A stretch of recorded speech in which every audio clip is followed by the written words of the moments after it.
নমস্কার। সৎকথায় প্রতিদিনের প্রার্থনা ধারাবাহিক অনুধ্যানের 258তম দিনের অনুধ্যান পর্বে আপনাদের সকলকে স্বাগত জানাই। আজকের এই পুণ্য প্রভাতে আমরা সেই মহীয়সী ব্যক্তিত্বের কথা স্মরণ করব, যিনি মাদাম কালভে। 1894 সালের কথা। সে সময় প্রখ্যাত গায়িকা মাদাম কালভে আমেরিকা চিকাগো শহরে অবস্থান করছিলেন। সারা পৃথিবী জুড়ে ছিল তার অগণিত ভক্ত। দুটি মহাদেশে সম্মানিত শ্রীমতী কালভেকে তার অভিজাত ভক্তবৃন্দ এবং সমাজের শীর্ষস্থানীয় প্রথিতযশা ব্যক্তিগণ বিশ্ববিজয়িনী উজ্জ্বল এক নতুন তারকারূপে দেখেছিলেন। কোনো একটি সান্ধ্য বাসরে অনুষ্ঠিত গীতিনাট্যটি চলবার মাঝখানে তিনি তার জীবনের সবচেয়ে সাংঘাতিক মঞ্চভীতিতে আক্রান্ত হন। বিরতির পরে মঞ্চে নামতে তিনি ভয় করেন। প্রথম অঙ্কটায় তার সাফল্য ছিল বিপুল। দারুণ মনমরা হয়ে ভাবলেন যে সেই রাত্রে তিনি আর অভিনয় করবেন না। সাজঘর থেকে উইংসের দিকে পা টেনে নিয়ে যেতে পারছেন না। পক্ষাঘাতগ্রস্তের ন্যায় পাথর হয়ে দাঁড়িয়ে রইলেন। শেষটায় ম্যানেজারকে দিয়ে তাকে রাজি করানো হলো, কিন্তু গাইলেন তিনি অপূর্ব। দ্বিতীয় অঙ্কের পর ঠিক একই রকম চলল। ম্যানেজার ঘোষণা করতে আদেশ দিলেন যে অসুস্থতার কারণে তিনি আর মঞ্চে যেতে পারছেন না। শেষ অঙ্কে অভিনয়ের জন্য ম্যানেজার এবং আশপাশের লোকজন প্রায় ধরাধরি করে তাকে মঞ্চে আনলেন এবং অভিনয়টা প্রাণপণে চেষ্টা করলেন মাদাম কালভে। জীবনের অন্যতম শ্রেষ্ঠ সেরা অভিনয় হয়ে রইল। মঞ্চ থেকে উজ্জ্বল নিষ্ক্রান্তির পর দৌড়ে ঢুকলেন সাজঘরে। দেখলেন সবারই মুখ দারুণ গম্ভীর, আসন্ন এক ভয়ঙ্কর বিপদের অশুভ চিন্তা। সেই সময় তিনি যে অভিনয় করেছিলেন, যখন অভিনয় করছিলেন, ঠিক সেই সময় তাঁর প্রিয় কন্যা মারা গিয়েছিল অগ্নিদগ্ধ অবস্থায়। মাদাম কালভে চৈতন্য হারালেন। এই মেয়েটির ওপর অপূর্ব ভালোবাসা তিনি ঢেলে দিয়েছিলেন। এই অভূতপূর্ব সাফল্যের বিজয় দীপ্তি তাকে অনেকখানি ম্লান করে দিল। স্থির করলেন লেকের জলে ঝাঁপ দিয়ে আত্মহত্যা করবেন। হিতৈষীদের আন্তরিক মিনতি অগ্রাহ্য করে স্রোতের মুখে যেন আবেগের টানে অসহায় হয়ে তিনি ভাসলেন। ঠিক সেই সময় স্বামী বিবেকানন্দ চিকাগো শহরে উপস্থিত। শ্রীমতী কালভে সব জানতেন। মানুষের আধ্যাত্মিক ক্ষমতা সম্বন্ধে ভুল হলেও একটা ভাষা ধারণা তার ছিল। স্বামীজির কাছে তিনি যাবেন না এরমই ঠিক করেছিলেন, কিন্তু নিয়তি তাকে টানলো। তিনবার তিনি বাড়ি থেকে বেরোলেন লেকের জলে ডুবে মরতে। প্রত্যেকবারই নিয়তি তাকে তাঁর অজান্তে স্বামীজির বাড়ির রাস্তায় নিয়ে এসে তুলেছিল। তিনবারই তিনি স্বামীজির সঙ্গে দেখা করতে সম্মত হলেন না, ফিরে গেলেন বাড়িতে। অবশেষে 4-5 বারের ইচ্ছা ছাড়াই যেন একটা ঘোড়ের মাথায় স্বামীজির বাড়ির সামনে বসে পড়লেন একটা কেদারায়। স্বপ্নের মধ্যে ছিলেন তিনি। পাশের ঘর থেকে ভেসে এলো একটা সান্ত্বনার বাণী, এসো বাছা, ভয় কি তোমার। উঠে স্বপ্ন চালিতের মতন স্বামীজির সামনে গিয়ে দাঁড়ালেন কালভে। স্বামী বিবেকানন্দের সঙ্গে তার প্রথম পরিচয় এবং তাঁর জীবনে স্বামীজির শিক্ষার গভীর প্রভাবের যে স্মৃতিচারণ, সেটি সত্যি এক দারুণ আশা আকাঙ্ক্ষার বাণীকে বয়ে নিয়ে আসে। স্বামীজি যিনি সত্যি ছিলেন ঈশ্বরের সহযাত্রী, মহান ব্যক্তি, সন্ত, সেই মানুষটির প্রভাব পড়ল এই মাদাম কালভের ওপর। তিনি নিজে বলছেন, আমার ধর্মচেতনা এবং আদর্শের সম্প্রসারণ এবং সংযুক্তি ঘটিয়ে তিনি আমার সামনে খুলে দিয়েছিলেন একটি নতুন দিগন্ত। শিখিয়েছিলেন কি করে মৃত্যুর উদার উপলব্ধি হতে পারে। তার কাছে আমার হৃদয় চিরকৃতজ্ঞ থাকবে। একবার শিকাগোতে বক্তৃতা দিচ্ছেন তিনি, তখন সেখানে মাদাম কালভে শরীর এবং মন ক্লান্তিতে অবসাদে ভরা। 2-1 বন্ধু তাঁর সাহায্য পেয়েছেন জেনে তার কাছে যাবার মনস্থ করেছিলেন।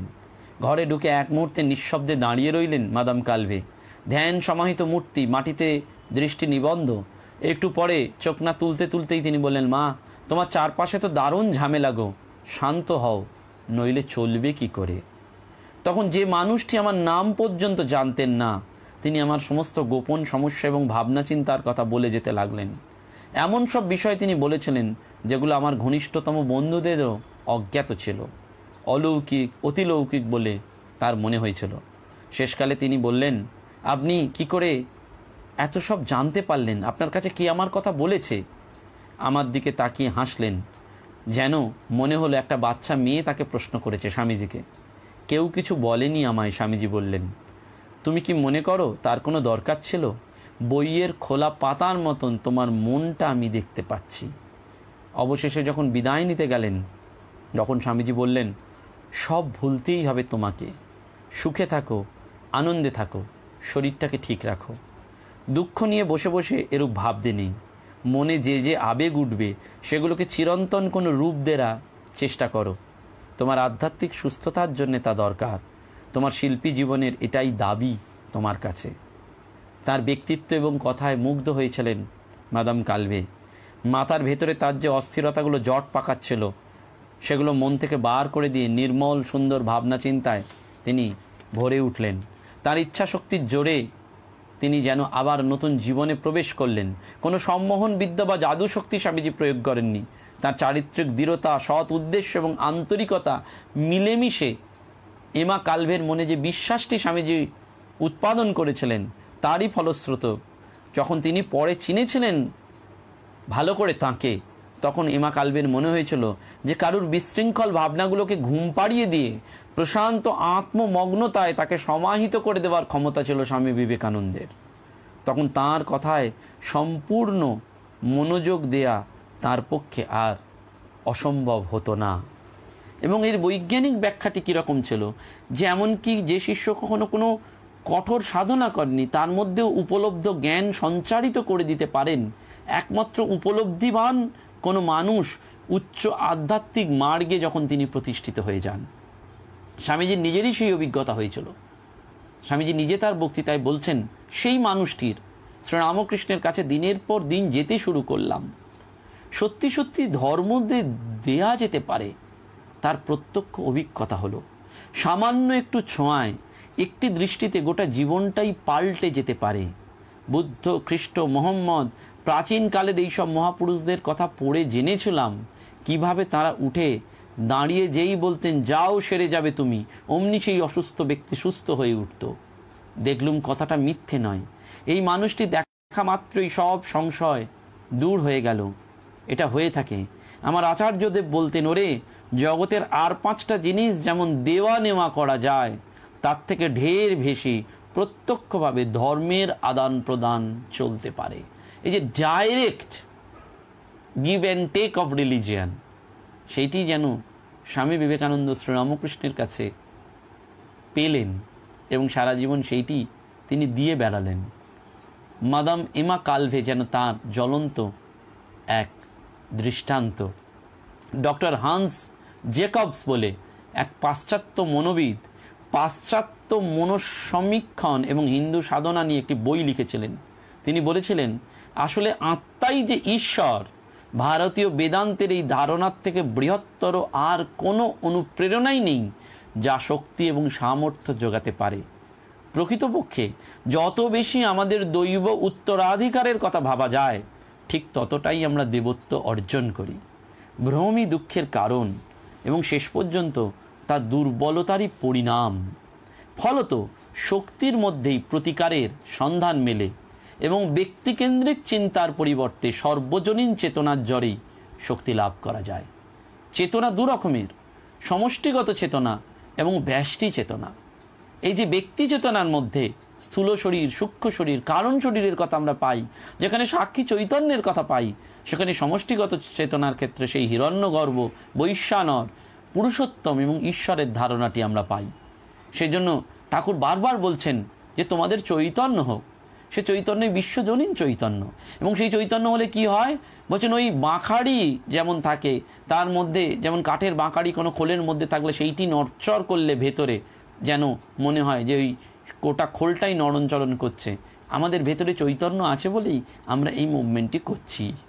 এইটি আধ্যাত্মিকতা, এইটি চেতনা। সেই জন্য আত্মা অমর। ডক্টর জেকবের বিশ্বাস ছিল যে আধ্যাত্মিক গুরুর নির্দেশ অনুযায়ী মন্ত্র জপ সত্য সন্ধানের পক্ষে রীতিমতো ফলদায়ক।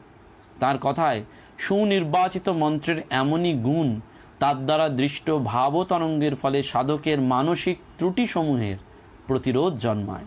তার সূক্ষ্ম শরীরে সঞ্চারিত হয় সেই সব গুণ যার অভাব রয়েছে, আর যেসব উপাদানের আধিক্য রয়েছে তাদের অপসারণ ঘটায়। পবিত্র হৃদয়ই হলো শারীরিক এবং মানসিক স্বাস্থ্যের পক্ষে সবচেয়ে জরুরি। অর্থাৎ পবিত্র হৃদয়, শারীরিক এবং মানসিক স্বাস্থ্য, হেলথ সেইটির জন্যই পবিত্র হৃদয়। সেন্ট পল সুন্দর করে বলছেন, তোমার মনের নবী ভবনই তোমায় পরিবর্তিত করবে। অসাধারণ কথা, তোমার মনের নবী ভবন, মনটিকে নতুন নতুন করে রাঙাও। এই মনটিকে যখন আমরা নতুন রঙে রাঙাতে পারবো, তখনই সেইটি আমাদের পরিবর্তন করবে। অধ্যাত্ম জগতের মহাপুরুষরা পবিত্র মন্ত্রের যে বার্তা রেখে গেছেন, সাধকের সুপ্ত দেবভাব তাহারই সাহায্যে জাগরিত হবে এবং তার ফলে নিজের আন্তঃশক্তির বিষয়ে তারা সচেতন হবেন, জীবন সফল হয়ে উঠবে। মনোবিকারের মূলে রয়েছে বিভিন্ন মানসিক সংঘাত, বিভ্রান্তি, হতাশা এবং অনিয়ন্ত্রিত আবেগ। এইসব প্রবণতা দুশ্চিকিৎস হয়ে ওঠে যদি না রোগী উচ্চতর মূল্যবোধ আত্মস্থ করে এবং নিজের জীবনে তার প্রয়োগ ঘটাতে পারে। ধর্মীয় আদর্শে আস্থাবান কোনো ব্যক্তির কার্যকলাপ যদি সেই আদর্শে নিয়ন্ত্রিত হয়, বলা যায় যে তার জীবনযাত্রা সন্তোষজনক। সেই কারণেই সাধুসঙ্গ করা অথবা তাদের বাণী শোনার প্রয়োজন আছে। তাদের ধর্মপরায়ণতা, সুচিতা, পবিত্রতার তুষার ধবল শিখরগুলির হতাশ্বাস হৃদয় রাজ্যে অনুপ্রেরণার আলোকস্তম্ভ। সমুন্নত আদর্শ, মহাজন প্রীতি, সেবার মহান সংকল্প এবং বিশেষ আদর্শের প্রতি একান্ত নিষ্ঠার গুরুত্ব এখানেই। অর্থাৎ এই যে একজন মানুষ সে সান্নিধ্যে এলেন, যার কাছে তিনি যেতে চাইছেন না, কিন্তু খোলা বইয়ের পাতার মতন তিনি মনটা পড়ে ফেললেন এবং তাকে দুর্বলতার থেকে তুলে ধরলেন। তিনি মৃত্যুমুখে পতিত ছিলেন, তাকে যেন সেই অমৃতত্বের সন্ধানটুকু দিয়ে দিলেন এবং সেইটি যেন এরা বারবার করেছেন। সেই জন্য আমাদের এই অমৃতত্বটি বারবার মনে রাখতে হয়। পূজনীয় স্বামী প্রেমেশানন্দজি সেই জন্য সুন্দর করে বলতেন, পীড়িতি নগরে বসত করিবি। অর্থাৎ সেই প্রেমের জায়গাতে আমাদের থাকতে হবে এবং সেখানে বারবার বলতেন এই যে পবিত্রতা, মনের নবীকরণ, বলছেন অধ্যাত্ম জীবনের দ্য ভেরি বেসিস হচ্ছে ব্রহ্মচর্য। এটা প্রত্যেক নবাগতকেই জানানো দরকার। ব্রহ্মচর্য ছাড়া ব্রহ্মচারী জীবন হতেই পারে না। যে নিজেকে বড় ভাবে সে দুঃখ পাবে।